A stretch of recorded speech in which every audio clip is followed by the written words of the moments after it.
Bienvenue. Devant moi se trouve un Motorola Moto G56 et aujourd'hui je vais vous montrer comment nous pouvons enregistrer l'écran sur ce téléphone.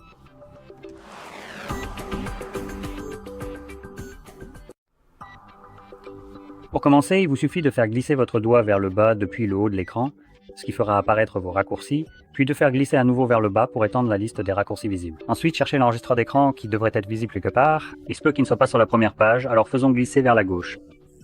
Et il n'est pas ici non plus.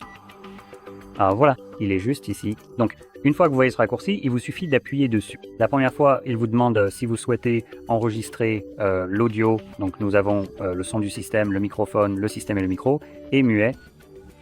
Je vais le laisser sur le son du système.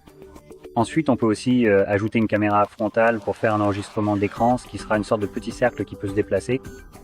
Et ensuite, nous avons les points de contact, c'est à dire tout ce que votre doigt touche sur l'écran pendant l'enregistrement. Cela sera enregistré sous la forme d'un point gris semi-transparent. Je vais activer cette option juste pour qu'on voit à quoi ça ressemble. Et à partir de là, cliquez sur enregistrer. Un compte à rebours de 3 secondes va commencer, puis l'enregistrement démarrera avec une notification. Donc tout ce que vous ferez maintenant sera enregistré, même s'il y a une limitation. Heureusement, Motorola n'est pas livré avec des applications inutiles préinstallées comme la plupart des autres fabricants qui encombrent leurs appareils. Je vais donc simplement ouvrir des applications qui seront enregistrées ici, mais j'en parlerai plus tard. Je pense que c'est suffisant. Donc à partir d'ici, vous pouvez simplement cliquer sur le carré. Voilà. L'enregistrement est sauvegardé. Une fois que c'est fait, vous pouvez retrouver votre enregistrement d'écran dans votre application Photos.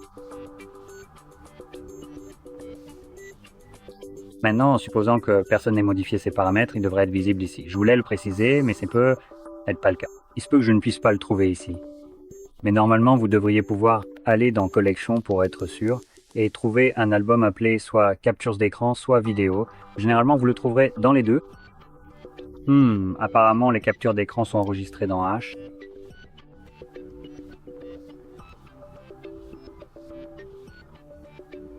En fait, c'est même pas une C, c'est même pas un enregistrement d'écran. Donc oui, quelqu'un a complètement foutu en l'air les choses ici. Et ouais, c'est toujours dit complètement et absolument inutilisable en fait. C'est ça. Super. Maintenant, sous la section vidéo, nous n'avons encore une fois absolument aucune vidéo que je recherche spécifiquement.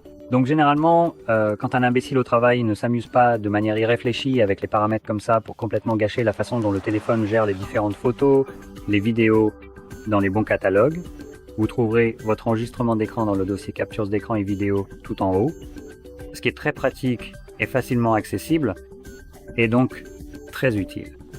Aujourd'hui, elles sont horodatées. Mais pour une foutue raison, la vidéo que je viens de capturer n'est pas d'aujourd'hui. Donc dans tous les cas, ce que je peux faire, c'est simplement faire glisser les notifications et la récupérer directement depuis la notification. Mais ce sera quelque chose que je ne pourrai faire qu'une seule fois. Mais pour vous montrer, je peux simplement cliquer ici et vous pouvez regarder l'enregistrement.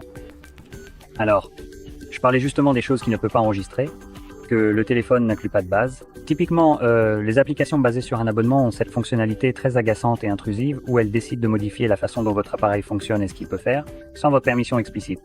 Et ces applications seraient des choses comme Spotify ou Netflix. C'est assez ironique qu'une application comme Spotify, qui a commencé en tant qu'entreprise par le piratage, soit aujourd'hui très soucieuse de ne pas voir son contenu piraté, alors que personne de sensé ne piraterait de la musique en l'enregistrant via l'écran, ce qui est une méthode peu pratique et inefficace pour obtenir du contenu musical de qualité. Donc, dans tous les cas, avec ce genre d'application, il arrive souvent que vous pensiez enregistrer une application sans savoir qu'en réalité, rien n'est enregistré. Et lorsque vous essayez de relire l'enregistrement, par exemple comme c'est le cas ici avec le navigateur, ce que vous obtiendrez, c'est simplement un écran noir, rien de visible dessus, à part peut être la barre d'état. Donc voilà. Bref, en espérant que cette vidéo vous a été utile. Et si c'est le cas, n'oubliez pas de liker, de vous abonner et merci d'avoir regardé.